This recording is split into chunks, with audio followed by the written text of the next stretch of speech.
And Porterfield! Oh, Porterfield has scored! A block by Tommy Wright Phillips again! And Sunderland have scored! And Kevin Moore holds that trophy aloft for the second time.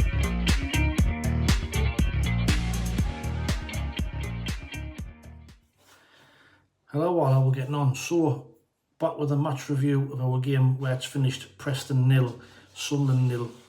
And if anybody was wondering how much we'd miss Job in these next 3 games, tonight was your answer, because that was an absolutely thoroughly awful performance tonight, if I'm honest.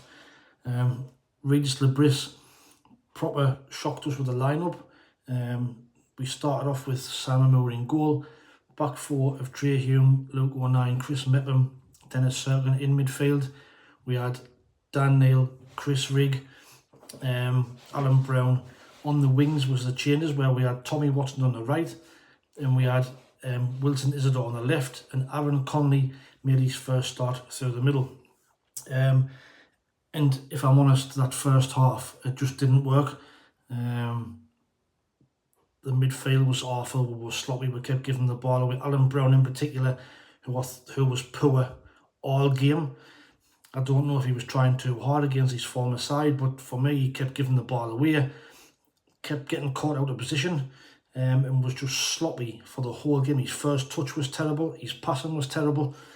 And like I said, that first half in particular was disappointing. Preston are not a good side, and when you're going for promotion, these are the games that you have to win, especially when other teams like Leeds are getting beat, Burnley are getting beat at the weekend. You have to capitalise. If you want to go up, these are the games that you had to win, and we didn't. And now we didn't get beat. It's another little draw and it's another clean sheet, which is positive signs at the back. But saying going forward, we were absolutely shocking. Tommy Watson, to be fair to the kid, tried his best, but he just couldn't get into the game. Experience of the defenders at the back just had his number straight away, and he just wasn't strong enough to stand up to it. Wilson on the left wasn't a threat, apart from right at the end of the first half where he had a run through.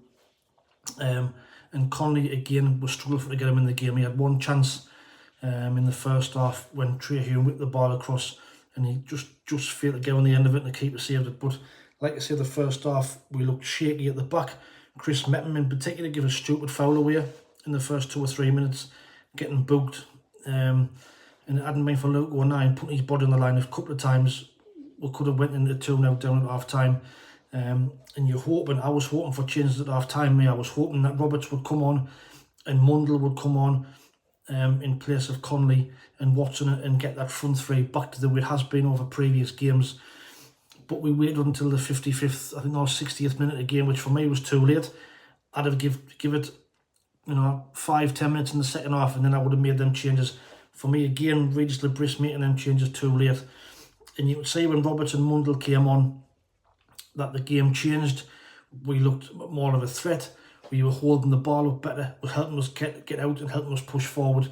And but we just couldn't find the breakthrough. Even second half, we were still sloppy. Alan Brown continued to give the ball away. Dan Neil turned into trouble a couple of times. Chris Rigg, I thought, had a good game tonight. Battled away back on the side after his chest infection. But we just couldn't create a clear-cut chance. Preston, towards the back end of the game, looked as though they could need to win. And I was feeling the worst. I thought, this is the game we're going to get beat here. But to be fair to the lads, they've battled on. When you're having poor performances, it's important not to get beat. We've took another point. It keeps us, I think, 2 points clear at the top, ahead of Sheffield United. And West Brom play Burnley tomorrow.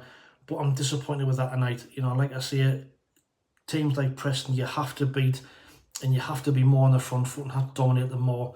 You get the early goal against teams at the bottom, and it kind of knocks their confidence in. And we didn't get that. We never threatened them. To me, like I say, we never threatened their goal enough. Goalkeeper didn't really have much to do. And Moore, made a cracking save in the first half. Tipped the one out with the bar right at the end of the first half. It was a cracking save. But man of the match for me, it's a tough one, but I'll probably give it to Chris Rigg. I thought Chris Rigg showed some great signs in the game, battled hard, ran his heart out, showed some lovely touches on the ball, played a lovely couple of through balls that almost created a couple of chances. But all in all, it's a disappointing night. It's a 0-0 draw. I know it's another point away from home, but we have to now beat Coventry, in my opinion. 2 draws on the road after QPR at the weekend. For me, we have to beat Coventry and we have to get back to winning ways and keep that gap at the top of the table. But let me know what your thoughts are in the comments below. What was your thoughts on the performance? Am I being a bit harsh on the lads? Was it a better point than it looked? But like I say, for me, really, really poor performance. Kind of dropped down to Preston's level and never really got going. So the midfield drove a massive miss in there, absolutely massive miss. And we have to try and do something different for the Coventry game, because let's say if we play a better side tonight, we lose that game 2 or 3-0, I think. But credit to the lads at the back, stuck to it, defended for their lives, and we've kept another clean sheet, and we've took a point. But on to Coventry at the weekend. But let me know what your thoughts are in the comments below. Who was your man of the match? What's your thoughts on the game? And watch out for the match preview coming out for the Coventry game, probably on Friday or Thursday or tomorrow or Friday. And we'll go again. But as I always say, thanks for watching. Take it easy, stay safe, and we'll speak soon. Ta-ra. And Porterfield! Oh, Porterfield has scored! A block by Tommy Wright Phillips again, and Sunderland have scored.